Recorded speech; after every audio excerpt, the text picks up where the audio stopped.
The rancher had learned the hard way not to stop for strangers on the open plains. And here, mercy often came with a price, and the land remembered every mistake. That morning, the sky hung heavy with cold clouds, and the wind scraped across the grass like a warning. He was riding hard toward town when he saw her standing near the trail, alone, wrapped in a threadbare shawl that barely held back the chill. Her dark hair was braided simply, streaked with dust and ash, and her eyes carried the hollow weight of someone who had buried more than one grave. She did not wave or cry out. She simply watched him approach, steady and proud, though her hands trembled. When he drew closer, he noticed the small bundle she held against her chest. A few possessions tied in cloth, everything she had left. By the beads at her neck and the quiet strength in her posture, he knew she was Apache. A widow, most likely. The war and the winters had been cruel that year. "I need a ride to the river crossing," she said when he reined in his horse. Her voice was calm, but exhaustion clung to every word. "I cannot make it before nightfall." His jaw tightened. Everyone in the territory knew the old frontier law, even if most pretended it no longer existed. A lone woman, an Apache widow especially, offered a ride by a settler, could claim protection under the law, and protection came with obligations no one liked to speak about. He looked down the trail, then back at her. The wind cut sharper, carrying the promise of snow. Leaving her here would be a death sentence. He told himself it was only a ride, nothing more. "Get on," he said, reaching down. Her hand hesitated for a heartbeat before taking his. The moment she climbed onto the horse behind him, he felt the weight of that simple kindness settle into his chest. She was light, colder than he expected. Her breath shallow as the animal began to move. They rode in silence, the sound of hooves and wind filling the space between them. He felt her shiver and adjusted his coat without a word, aware that every mile forward carried them deeper into consequences. Neither had chosen. As the river came into view, unease gnawed at him. He had meant to help her survive the day, not bind her fate to his by an outdated law written by men who would never face the cold themselves. Yet as he slowed the horse and felt her steady herself behind him, he understood something had already changed. One act of mercy had crossed an invisible line, and the plains as always were watching. By the time they reached the river crossing, the unease in the rancher's chest had hardened into something heavier. The settlement was small, just a handful of buildings crouched against the wind. But news traveled fast in places like this. Eyes followed them as he helped her down from the horse, their whispers sharp as thorns. He felt it then, the shift in the air, the unspoken understanding that something old and dangerous had been set in motion. They were summoned before the magistrate before the dust had even settled. The man sat behind a scarred wooden desk, spectacles low on his nose, his expression flat and tired, as if he'd delivered this judgment too many times before. The widow stood beside the rancher, her shoulders straight, her gaze forward. She did not cling to him, did not plead. That quiet dignity only made the moment harder to bear. "Under territorial statute," the magistrate said, his voice dry and formal, "any settler who offers mounted passage to an unescorted Apache widow assumes legal guardianship." He paused, letting the words sink in. Guardianship in this case requires lawful marriage. The rancher felt heat rush to his face. "That law's older than half this town," he snapped. "No one follows it anymore?" The magistrate sighed. "Most don't, but it still stands, especially when witnesses are willing to speak." A few men shifted near the doorway, their curiosity thinly masked as concern.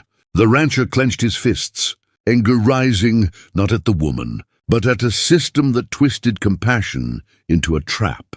He turned to her, ready to apologize, ready to say he'd find another way, some fine he could pay to free her from this burden. But she spoke first. "My husband died defending our land," she said quietly. "I walked 3 days alone to reach this place. I will not beg to be spared dishonor." Her words landed harder than any accusation. She was not asking to be rescued. She was accepting whatever came with her head held high. The magistrate leaned forward. "You may refuse," he told the rancher. "But refusal means she leaves this settlement without protection. You know what that invites." Silence filled the room. The rancher saw the road beyond the door. the endless stretch of cold earth and wind. He imagined her walking back into it alone, bound by no law, but still punished by all of them. His voice came out low and steady. "I won't turn her out." The magistrate raised an eyebrow. "Then you accept the terms?" The rancher swallowed. In that moment, he understood the law had already done its work. Walking away would haunt him far longer than staying. "I'll marry her," he said. The widow finally looked at him then, surprise flickering in her eyes, followed by something deeper, respect, perhaps, or cautious relief. The law had spoken, but it was his choice that sealed their fate, binding two strangers together in a union born not of love, but of conscience and survival. Life on the ranch settled into a rhythm that felt both fragile and relentless. The marriage, spoken aloud in a cramped office and witnessed by strangers, followed them home like a shadow. They lived under the same roof, yet apart, moving carefully, around one another as if a single wrong step might shatter what little balance they had found. He gave her the smaller room near the stove, and she accepted it with a nod, asking for nothing more. She rose before dawn each day, long before he did, and by the time he stepped outside the house, the animals were already fed and the firewood stacked neatly by the door. She worked with quiet purpose, her movements efficient, her face unreadable. The rancher watched her from a distance at first, unsure how to speak to a woman who had been forced into his life by law rather than choice. He told himself this arrangement was temporary, that once things settled, they would find a way to make peace with it. At night, the house filled with silence broken only by the crackle of the fire and the wind pressing against the walls. He sometimes heard her murmuring words in her language, prayers or memories meant for someone else. It reminded him that her heart still belonged to the man she had lost, and that he was nothing more than a name written beside hers on a legal page. Winter arrived early, harsh and unyielding. Snow swallowed the land, and sickness followed close behind. When fever struck him down, it came fast, stealing his strength and leaving him barely able to rise from the bed. He drifted in and out of sleep, aware only of hands cooling his skin, of a voice singing low and steady through the long nights. She stayed beside him, feeding him broth, changing the cloths, refusing to leave even when exhaustion carved deep lines into her face. In his fevered haze, he realized no one had ever tended to him like this, not with duty alone, but with patience born from endurance. She knew loss, knew how fragile life could be, and she fought for his as fiercely as she once had for her own people. When the fever finally broke, he found her asleep in the chair beside the bed, her head bowed, her hands raw from work and cold. Guilt and gratitude twisted together in his chest. He understood then that the space between them had changed. This was no longer just a forced arrangement or a kindness gone wrong. Something deeper had taken root, growing quietly through shared hardship. Later, when she spoke, her voice was soft but honest.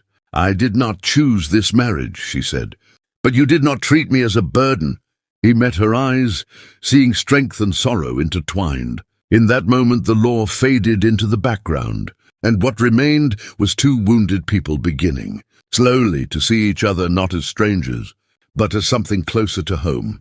Spring came late, carried on cautious warmth and the slow retreat of snow from the fields. With it came a rider from town, his horse lathered and his expression eager, as if he bore news meant to unburden the world.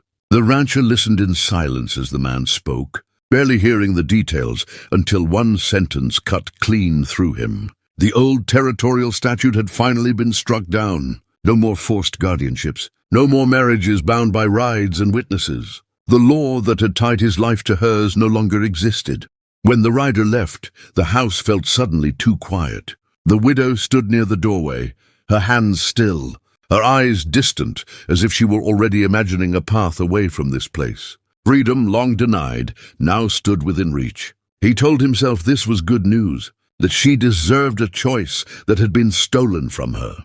Yet the thought of her leaving hollowed something deep inside him. He waited until evening to speak. The sun dipped low, painting the land in gold and shadow, and the weight of the moment pressed hard on his chest. "You're free now," he said at last. "You don't owe me anything. If you want to go, I won't stop you. She turned to face him, studying his expression, searching for something he could not hide. For a long moment she said nothing. Then she looked out across the land, the fields they had worked together, the animals that now responded to her voice as easily as his. This place had been born of necessity, but it had grown into something steadier, something earned. My first husband was chosen by my people, she said quietly. I loved him. When he died, I thought my life ended with his.